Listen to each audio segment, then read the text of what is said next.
اگر وہ اس کے ساتھ نہ ملا ہوتا تو کبھی بھی میرا بھائی نہیں مرتا. اب بس حامد نے مجھ سے میرا بھائی لے لیا ہے. اب میں ان کی سانسیں لوں گا. مریم مرے گی تو حامد کو پتہ چلے گا. روزانہ سانسیں بند ہونا کسے کہتے ہیں؟ تم پاگل ہو گئے ہو کیا؟ مریم کو مار کے کیا ارحمان واپس آ جائے گا؟ نا. قانون کو اپنے ہاتھوں میں مت لو ارحم. عقل سے کام لو. اگر حامد نے ارحمان کو مارا ہے تو وہ اس کو بھی سزا ملے گی. تیمور نے سمجھانے کی کوشش کی. اگر حامد بے گناہ نکل گیا تو کیا کرے گا؟ تیرے ہاتھ میں کچھ نہیں بچے گا. بالکل تو خدا اپنے ہاتھوں سے سب ختم کر رہا ہے. نہیں، میری سانس سے میرے بھائی تھا. اب ایک پل سانس نہیں لے سکتا. حامد نے اس کی سانس لوں گا تب اس کو پتہ چلے گا کہ کسی کے اپنے مرنے کے بعد سانس لینا کتنا مشکل ہوتا ہے. چلو گھر چلتے ہیں، بہت رات ہو گئی ہے. ارحم کہہ کر اپنے آفس سے نکلا اور تیمور سر نفی میں ہلا کر رہ گیا. عابد اور حامد بھی اب دن رات کام میں لگ گئے تھے. عابد نے بادشاہ کو پکڑنے کے لیے جال بچھانا شروع کر دیا اور روزانہ کوئی نہ کوئی بادشاہ کا آدمی پکڑا جا رہا تھا.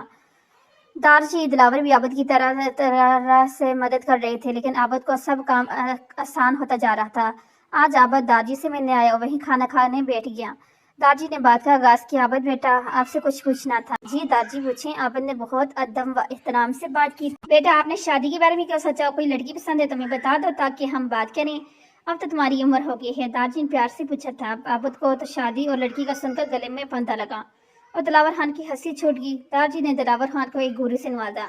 دارجی کوئی لڑکی نہیں اور شادی جب آپ دونوں کہیں گے. عابد نے دل کی بات کہی کونے میں دبا دی تھی کیونکہ وہ دارجی اور اپنے دادا کو ناراض نہیں کرنا چاہتا تھا.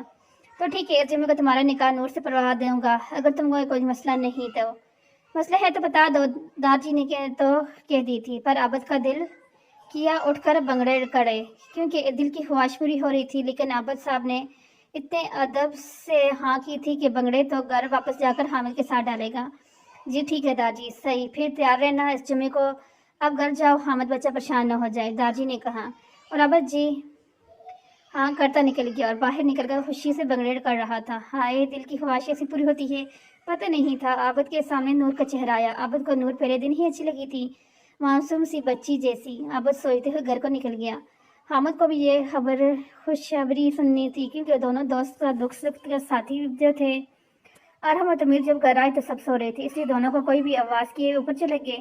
ارحم نے تیمور کو فریش ہونے کہا اور خود دارر ارحمان کے کمرے میں فریش ہونے چلا گیا. ارحم کمر کے ملازم کو کھانے کے کہہ کر خود ارحمان کے کمرے میں جا رہا تھا کہ ارحم کو مریم کے کمرے کا دروازہ کھولا دیکھا تو چلا گیا. ارحم مریم کے بیڈ کے پاس گیا تو مریم سکون کی نیند سو رہی تھی. ارحم کا دل کیا مریم کو چھوڑ کر رکھے یا ابھی اس کا گلا دبا دے، لیکن اپنے آپ کو سکون کرتے مریم کے چہرے پر جھکا تھا. سو لے جتنا سونا ہے، اس کے بعد ایسی نیند سو کہ تمہارا وہ بھائی تڑپے گا لیکن کچھ نہیں کر سکے گا. مریم کو اپنے چہرے پر کسی کی گرم سانسی محسوس ہو رہی تھی. اسی ہلکا سا گسمگائی تھی اور کروٹ لے کر سو گئی اور ارحم جیسے آیا تھا ویسے ہی چلا گیا.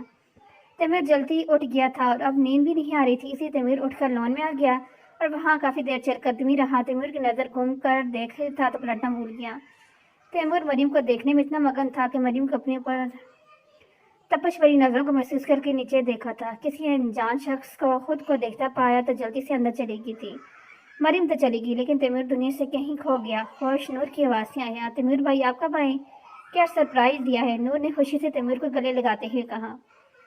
کل آئے تھے لیکن رات کو آتے دیر ہو گئی تو سب لوگ سو گئے تھے، اس لیے کسی کو نہیں جگایا. گڑیا، تیمور نے نور کو ناک کھینچی. ہاں پھر چلیں، پھر مجھے بہت بھوک لگی ہے، چل کر ناشتہ کریں، نور نے کہا اور تیمور مسکراتے ہوئے نور کے ساتھ اندر چلا گیا.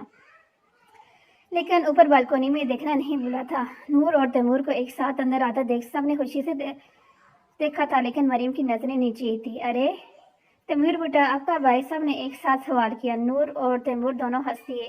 بس کل دوپہر کو آیا تھا اور رات کو سب سو گئے تھے تو کسی کو نہیں جگایا. تیمور جواب سب کو دے رہا تھا لیکن نظریں مریم پر تھی، یا یہ کہنا چاہیے کہ نظریں ہٹ ہی نہیں رہی تھی. تیمور کی لڑکیاں سے دوستی تھی پر وہ بھی خوبصورت تھی، لیکن جو مریم میں بات تھی وہ اس سے کہیں نہیں دکھی تھی. سرخ گال پھولے ہوئے بالکل بچوں جیسے آنکھیں شہد رنگ سے گہری کوئی ڈوب جاتا. آنکھوں پر پلکوں کا سایہ لہراتا. لمبے بال جو بار بار چہرے کو چھو رہے تھے. نیلے رنگ کے سوٹ میں رنگت اور گڑ رہی تھی. تیمور کا ہاتھ اچانک ہی اپنے دل پر گیا. تیمور کو لگا تو دل اس کا نہیں رہا یا بغاوت کر بیٹھا تھا. تیمور نے بڑی مشکل سے نظریں ہٹائی اور چپ کر ناشتہ کیا اور ارحم کے ساتھ سفر چلا گیا. دوسری طرف ارحم نے ملازم سے اشارے سے کچھ پوچھا تھا جس نے حامد سے رلایا. حامد صاحب بچا لو اپنی بہن کو اگر بچا سکتے ہیں، کیونکہ اب زہر بڑھتا جائے گا اور مریم آہستہ سے موت کے منہ میں جائے گی۔ تم بھی دیکھنا اپنی آنکھوں سے اپنی بہن، پیاری بہن کو مرتے ہوئے، جیسے میں نے دیکھا تھا اپنے بھائی کو مرتے ہوئے۔ اور ہم دل ہی دل میں خوش تھا، کیونکہ مریم کے کھانے میں زہر کی مقدار بڑھا دی گئی تھی۔ عابد کو فیصل کے بارے میں کچھ پتا چلا تھا، لیکن ہاتھ میں کچھ نہیں آیا تھا۔ حامد بھی دن رات کچھ نہ کچھ سوچتا رہتا تھا، اور جب سے پتا چلا تھا عابد کا نکاح اسمی کو ہے تو وہ اور عابد مریم سے ملنے کا سوچ رہے تھے۔ عابد میں اندر جاؤں گا تو پکڑ بھی جا سکتا ہوں، اس لیے کوئی کتاب کر کے اندر جانا ہوگا، کڈنیپ کر، جس سے مریم سے بھی مل لوں اور کسی کو پتہ بھی نہ چلے۔ حامد نے اپنی بات کہی، تم اس کی فکر نہ کرو، میں سب دیکھ لوں گا۔ تو مریم سے مل کے وہاں سے جلدی سے نکل کر کرنا، تو اور ہم نے دیکھ لیا نا تو مارا جائے گا۔ دونوں کا قہر گونجا۔ ہاں ٹھیک ہے، اور تجھے مبارک ہو یار، میری گوڑی چڑھے گیا، میرا ویر گوڑی چڑھے گا۔ حامد نے عابد کو شرارت سے چھیڑا، جو اب شرما رہا تھا۔ حامد نے اب عابد کو دیکھتے ہوئے بڑا ابرار الحق کا گانا گایا، ہو چٹے چارے چڑی بلے وے بلے اڈی رنگلی متھڑی بجبر ہر، یہ گانا۔ حامد صاحب گانے پر بنگڑے ڈال رہے تھے اور عابد گانا سن کر منہ کھولے گیا، اور پھر تھوڑی دیر بعد دونوں اس گانے پر بنگڑے کر رہے تھے۔ ربایہ ارحم کے آفس میں آئی، ارحم کے آفس میں تیمور کو دیکھ کر اندر آئی اور ارحم کی کرسی کے بازو پر بیٹھ گئی۔ کیسے ہو تیمور؟ ربایہ نے خوش شکر پوچھا۔ ٹھیک ہوں، تیمور نے اتنا کہا تھا اور پھر اپنے کام میں لگ گیا۔ تیمور کو ربایہ جیسی لڑکیوں سے چیڑ تھی، جو اپنے آپ سب کو پیش کرتی تھی، اور ربایہ صفدر شاہ ان میں سے ایک تھی۔ اگلے ہفتے ہماری شادی ہے بیبی۔ او تم اب تک کام کر رہے ہو، پلیز اب کچھ وقت تو میرے لیے رکھو، ربایہ نے بڑی نزاکت سے کہا۔ ربایہ کچھ دیر اور، اس کے بعد تمہیں شاپنگ پر لے کے جاؤں گا، ارحم نے ربایہ کا ہاتھ پکڑ کر پیار سے کہا۔ تیمور تم بھی میرے ساتھ شاپنگ پہ چلو گے اور دن میں باہر کریں گے، ارحم نے سوچتے ہوئے کہا۔ ٹھیک ہے، میں نور کو بھی کال کر دیتا ہوں، وہ بھی شاپنگ کر لے گی، تیمور نے سوچتے ہوئے کہا۔ تیمور نے اپنی رائے دی تھی، ٹھیک ہے کر لو۔ تیمور نے نور کو کال کر کے آفس سے بلا لیا تھا۔ نور آدھے گھنٹے میں مریم کے ساتھ آفس آ گئی تو مریم ارحم کا سامنا کرنے سے ڈر رہی تھی۔ ارحم نے نور کے ساتھ مریم کو دیکھا، غصہ بہت آیا، لیکن نور کی وجہ سے ابھی کے لیے چپ کر گیا۔ ربایہ بھی مریم کو دیکھ کر آگ بگول ہو رہی تھی، لیکن ابھی سب کے ہوتے ہوئے کچھ نہیں کر سکتی تھی۔ تیمور تو نور کے ساتھ مریم کو آتا دیکھ کر کھو گیا۔ مریم نے پیلے رنگ کا شارٹ کرتا، سفید کیپری اور سر پر سلیقے سے لیا گیا سفید دوپٹہ، جن سے بالوں کی کچھ لٹیں چہرے کو چھو رہی تھی، شرم سے پلکیں چبھی ہوئی تھی۔ نور نے تیمور کو بلایا تو تیمور ہوش کی دنیا میں آیا اور مریم نور کی گاڑی میں بیٹھنے کو کہا۔ تیمور نے اپنے آپ کو کمپوز کیا، وہ اپنے ہی سر پر ہاتھ مارتا گئے کو چل دیا۔ تیمور بیٹا تیمور تو گیا کام سے۔ تیمور مسکراتے ہوئے گاڑی کی فرنٹ سیٹ ماری اور مال کے لیے چل دیا، لیکن تیمور کی نظریں ڈرائیور کرتے ہوئے بھی مریم پر ہی تھی، جو خاموش بیٹھی واحد دیکھ رہی تھی۔ دارجی نے گھر کال کر کے نور اور عابد کے نکاح کے بارے میں بتا دیا، لیکن نور کو بتانے سے منع کیا گیا تھا۔ کسی کو دارجی کے فیصلے سے اعتراض نہیں تھا، سب نے ہاں کر دی تھی۔ دارجی خود نور کو بتا کر اس کا فیصلہ سمجھاتے تھے۔ گھر کے سب لوگ شادی کی تیاری میں لگ گئے اور زینت بیگم خوشی سے سارے کام کرتی تھی، کیونکہ ربایہ تو جان سے پیاری تھی۔ دارجی اور دلاور نے بادشاہ کے ایک آدمی کو چھوڑ دیا تھا، وہ بادشاہ سے ملے اور ان کا کام آسان ہو جائے۔ دارجی نے ارحم مریم کے طلاق کے پیپرز بنانے کو کہے تھے، کیونکہ وہ مریم کو اس بے نام رشتے میں قید نہیں رکھ سکتے تھے۔ بادشاہ کچھ کرو نہیں تو ہم مارے جائیں گے۔ عابد نے ہر جگہ ناکہ بندی لگا دی ہے، جب تک ٹریک چیک نہیں ہوں گے آگے نہیں جائیں گے، فیصل نے پریشانی سے کہا۔ پریشان نہ ہو، اس کو ایک تحفہ ملے گا، اس سب کے کرنے پر پانی پھیر دے گا۔ بادشاہ نے مسکراتے ہوئے اپنے کام کے بارے میں بتایا، جس سے دونوں کا قہر گودام میں گونجا۔ عابد تیار ہو جب، تم نے بادشاہ پر ہاتھ ڈالے ہیں، اب بادشاہ کیا کرے گی تم سوچ بھی نہیں سکتے۔ ایک بولتے ہی عابد کی کال آئی تھی اور آگے کی بات سن کر عابد کا غصہ ساتویں آسمان پر تھا۔ تحفہ مبارک ہو ایسوی، بادشاہ نے ہنستے ہوئے کال رکھ دی اور عابد نے غصے سے دیوار میں دے مارا تھا فون۔ فہد اور سلیم جلدی اندر آئے تھے اور اندر کا منظر دیکھ کر سمجھ نہیں سکتے تھے کہ آخر کیا ہوا ہے۔ سر، یہ نمبر ریسٹورانٹ میں ٹریس ہوا ہے۔ عابد نے ریسٹورانٹ کا پتہ لیا، فہد اور پولیس فورس کو ساتھ لیے پہلے ریسٹورانٹ کے لیے نکلا تھا۔ سب مال آ گئے تھے، ارحم اور ربایہ آگے چلے گئے تھے اور تمیر، نور، مریم ایک ساتھ اندر گئے۔ نور اور مریم شاپنگ میں مگن تھی اور تمیر ان دونوں کو دیکھ رہا تھا۔ کچھ لڑکیاں مریم اور نور کو دیکھ رہے تھے، مسکرا رہے تھے۔ تمیر کو غصہ تو بہت آ رہا، لیکن چپ کر کے مریم اور نور کے ساتھ کھڑا ہو گیا، جس سے ان لڑکوں نے جلدی سے اپنے کام میں لگ گئے۔ مریم کو تیمور کا اپنے ساتھ اور یوں پاس کھڑے رہنا عجیب لگ رہا تھا۔ مریم کو تیمور کی نظریں اپنے آپ پر محسوس ہو رہی تھی، لیکن کچھ بول نہیں سکتی تھی، کیونکہ ڈر تھا کہ کہیں ارحم چمڑے ہی نہ دھر دے۔ تیمور مریم کا کانپنا دیکھ لیا تھا۔ تیمور جتنا مریم سے دور رہنے کی کوشش میں تھا، وہ مریم کے اتنے قریب ہو رہا تھا۔ مریم نہ تو کوئی ڈریس لے رہی تھی، نہ ہی کچھ پسند کر رہی تھی۔ نور اگر مریم کے لیے کچھ لے لیتی تو ہوں ہاں کر رہی تھی۔ کچھ دور ہی تیمور کو ہرے رنگ کا لمبا گہرے دار فراق نظر آیا، جس کو دیکھ کر تیمور کے چہرے پر مسکراہٹ آ گئی تھی۔ سب شوقم کرنے میں لگے ہوئے تھے۔ ارحم اور ربایا تو شادی کے ہر ڈریس کو دیکھ رہے تھے، اور ربایا اور ارحم کا ڈریس اہم رنگ کا تھا۔ نور، مریم اور تیمور الگ شاپنگ کر رہے تھے۔ نور مریم کے لیے ہر ڈریس خود دیکھ رہی تھی، کیونکہ مریم تو ہر بات میں نہ کر دیتی تھی۔ تیمور کی نظر بار بار مریم پر جا رہی تھی۔ تیمور کی نظر میں ایک ڈریس آیا تھا، اس نے سیل میں گرلز کو کہہ کر بے کروا دیا۔ سب اپنے آپ میں مگن تھے کہ اچانک گولی چلنے کی آواز آئی۔ لوگ سب تو ڈر کے مول سے باہر بھاگ رہے تھے، لیکن ارحم تیمور اور نور کی طرف بھاگے تھا، کیونکہ تیمور کو گولی لگی تھی جو اب نیچے زمین پر گر گیا تھا۔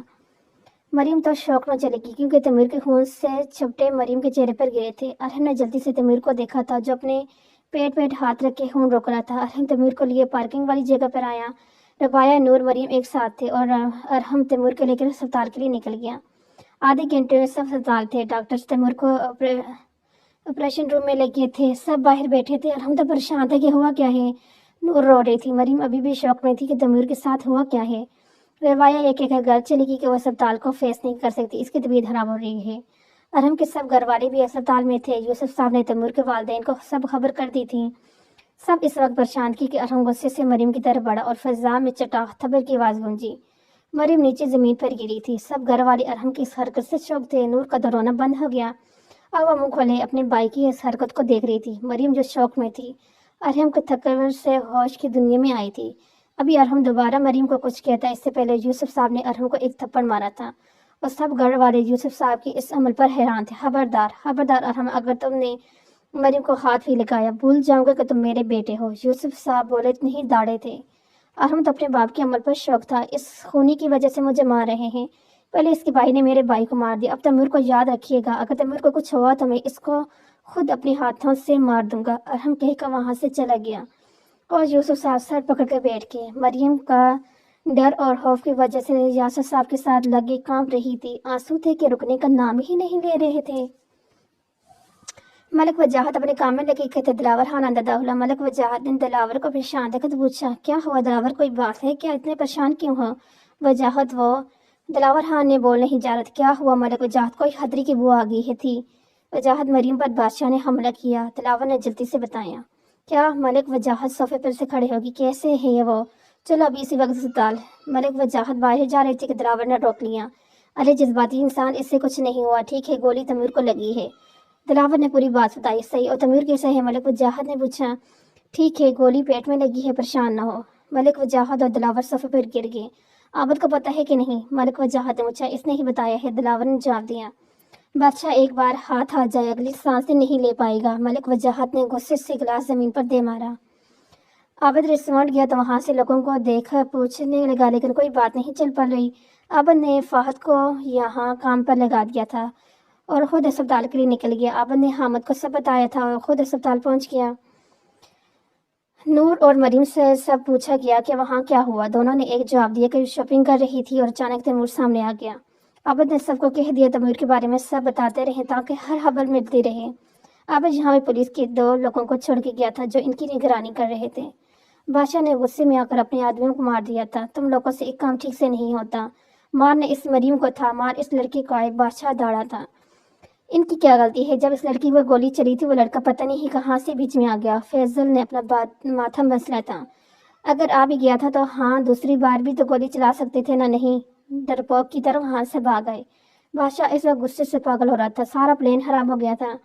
ڈاکٹر نے تیمور کے پیٹ سے گولی نکال دی تھی، اب کمرے میں شفٹ کر دیا تھا۔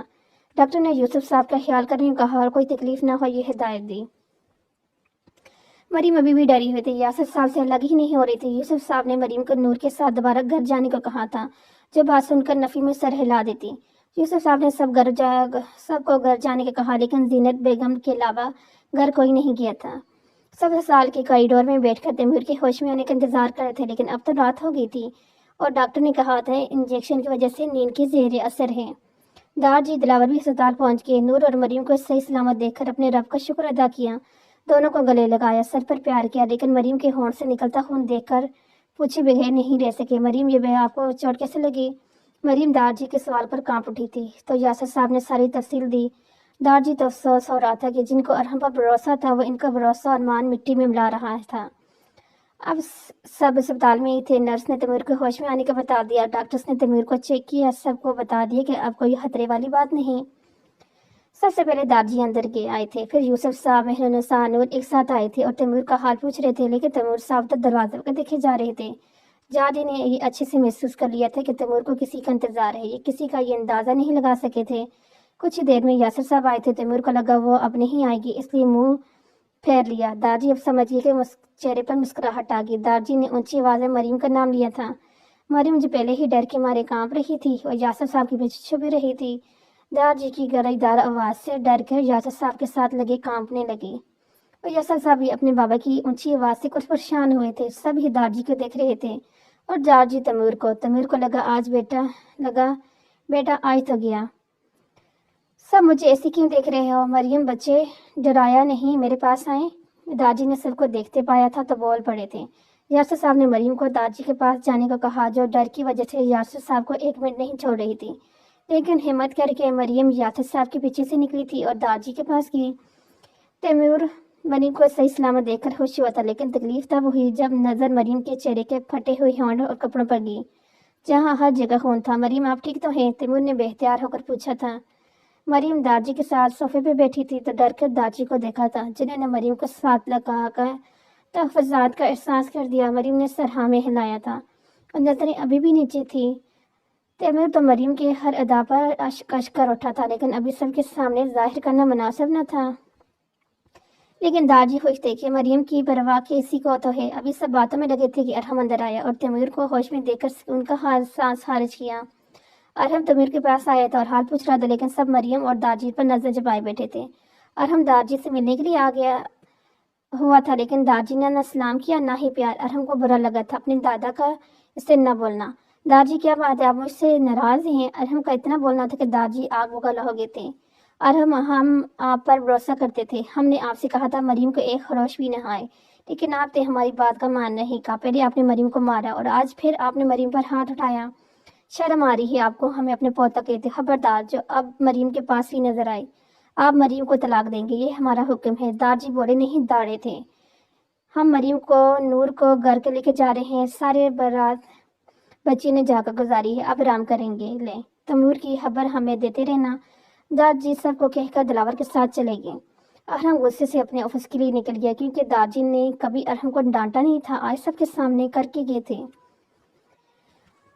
عابد نے ایک دن رات ایک کر دی تھی، بادشاہ کا ملنا ضروری تھا۔ حامد کو اپنی حفاظت کرنے کو کہا تھا۔ حامد تو بس مریم کے لیے پریشان تھا اور اس کی جان سے بڑھ حامد کے لیے کچھ نہیں تھا۔